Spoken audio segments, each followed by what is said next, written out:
So at this point, guys, I'm not sure what the problem is, but I notice in between that gap here that there's another thing going into this pipe. There's another stem feeding into this pipe. And when I put some weight on this up here,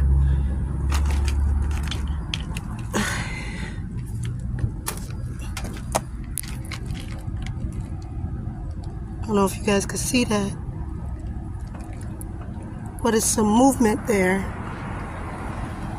And it makes me feel like that part that I showed earlier that's broken in there is where the problem stemmed from, why I can't recline this seat and it's super upright.